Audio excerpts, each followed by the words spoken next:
Hello guys, আপনার জন্য দারুণ কিছু আপডেট খবর নিয়ে হাজির হলাম। শাকিব খানের প্রিন্স মুভির আইটেম গান আগামীকালকে রিলিজ দেওয়া হবে, এমন কিছু বার্তা দিলেন প্রিন্সের পরিচালক আসিফ মাহমুদ। যেখানে জানা যাচ্ছে আইটেম গানের শুটিং বর্তমানে শেষ, যেখানে এডিটিংয়ের কাজ চলছে।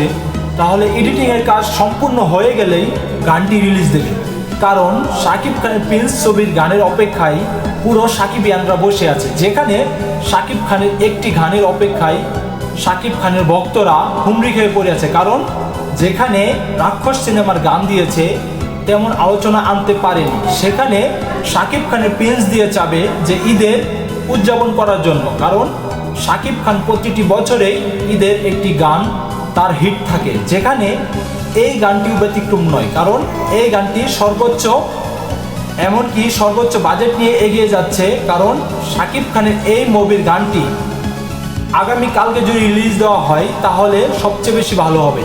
আপনারা কি মনে করেন অবশ্যই কমেন্ট বক্সে কমেন্ট করে জানাবেন। আর চ্যানেলে নতুন দর্শক হয়ে থাকলে চ্যানেলটাকে সাবস্ক্রাইব করে আমার পাশে থাকবেন, কারণ শাকিব খানের এই গান ঘিরে বেশ আলোচনা রয়েছে। কারণ যেখানে সবচেয়ে বড় একটি বাজেটের গান, এমনকি এই গানটি কী রকম গান হতে পারে এখনও জানা যায়নি, কিন্তু যতটুকু জানা যাচ্ছে যে এই গানটি সর্বোচ্চ হিট করবে, এটিই হবে ঈদের সর্বোচ্চ সেরা গান। ধন্যবাদ সবাইকে।